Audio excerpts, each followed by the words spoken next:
मुख्यमंत्री डॉक्टर मोहन यादव ने प्रदेश में पिछड़ा वर्ग के आरक्षण के मुद्दे को लेकर एक महत्वपूर्ण पहल की है। उन्होंने मुख्यमंत्री निवास में एक सर्वदलीय बैठक की अध्यक्षता की, जिसमें इस संवेदनशील विषय पर चर्चा की गई। बैठक में भाजपा प्रदेश अध्यक्ष, कांग्रेस प्रदेश अध्यक्ष, नेता प्रतिपक्ष आयोग के अध्यक्ष और अन्य राजनीतिक दलों के प्रतिनिधि शामिल हुए। इस दौरान सभी दलों ने अपनी अपनी राय रखी और इस मुद्दे के समाधान पर गहन विचार विमर्श किया। बैठक के बाद मुख्यमंत्री डॉक्टर मोहन यादव ने मीडिया को संबोधित करते हुए कहा कि पिछड़ा वर्ग आरक्षण को लेकर हम सभी ने एक सर्वदलीय संकल्प पारित किया है। उन्होंने जोर देकर कहा कि यह मुद्दा किसी एक पार्टी का नहीं बल्कि पूरे प्रदेश और समाज का है। डॉक्टर यादव ने आगे कहा, आज बैठक में सभी दलों की भावनाओं के अनुरूप निर्णय लिया गया है। ये दर्शाता है कि यह निर्णय किसी एक दल का नहीं बल्कि सामूहिक सहमति पर आधारित है। इस सर्वसम्मति निर्णय का उद्देश्य पिछड़ा वर्ग के हितों की रक्षा करना और आरक्षण से संबंधित कानूनी व सामाजिक जटिलताओं को दूर करना है। सरकार द्वारा आज ये सर्वदलीय बैठक हमारी बुलाई गई थी, जिसमें भारतीय कम्युनिस्ट पार्टी, आप पार्टी, समाजवादी पार्टी,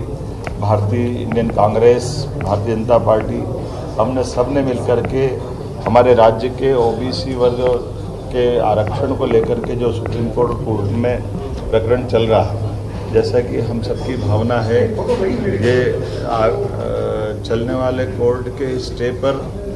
चूँकि कांग्रेस भी और बाकी अपोजिशन पार्टी भी और भारतीय जनता पार्टी भी सबने अपनी विधानसभा में भी इस बात को स्पष्टता के साथ रखा था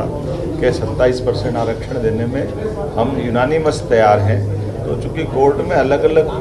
वकील लड़ रहे हैं, अलग अलग प्रकार से प्रकरण है, लेकिन चूँकि सुप्रीम माननीय न्यायालय ने एक निर्णय लिया कि वो 22 सितंबर से डे टू डे की इसकी हियरिंग करेंगे। ऐसे में डे टू डे की हियरिंग करने में हमारे सब वकीलों का भी मत इकट्ठा आए या वो वकील बैठ करके डिसाइड कर ले कि क्या हो सकता है, वो उस तरह से अपनी लाइन बनाए। हम सब मिलकर के हमारे जो विधानसभाओं के अंदर अलग अलग हमने सबने अपनी बात का समर्थन दिया था,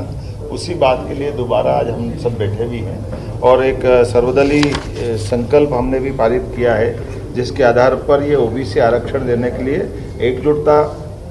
एक फोरम पर आए और इसी में विधायिका, न्यायपालिका, कार्यपालिका सम्मिलित रहे। इसके क्रियान्वित करने के समय के प्रयास करेंगे और इससे जुड़े वकीलों को 10 सितंबर के पहले सभी सामूहिक रूप से बैठ कर के बात कर ले, क्योंकि ये बात सही है कि जो हमारे होल्ड ये जो 14 और 13% के अभ्यर्थियों का प्रकरण चला है, तो 14% क्लियर हुए लेकिन 13% पेंडिंग है। अगर माननीय न्यायालय जल्दी से इसका निराकरण करेगी तो हम सब चाहते हैं कि जल्दी से जल्दी 13% जो बचे हुए विद्यार्थी हैं, जिनकी एज लिमिट से भी बाहर हो रहा है, उनको भी इसका लाभ मिल जाए, वो सब नौकरी में लगे। कुल मिलाकर के कई विभागों में जिनमें आरक्षण नहीं था वहाँ भर्ती भी करी है, लेकिन अभी जो एक भी बच्चा बचने नहीं पाया, ये सभी दलों की भावना है और सभी दलों की भावना के आधार पर हमने आज बैठकर निर्णय लिया।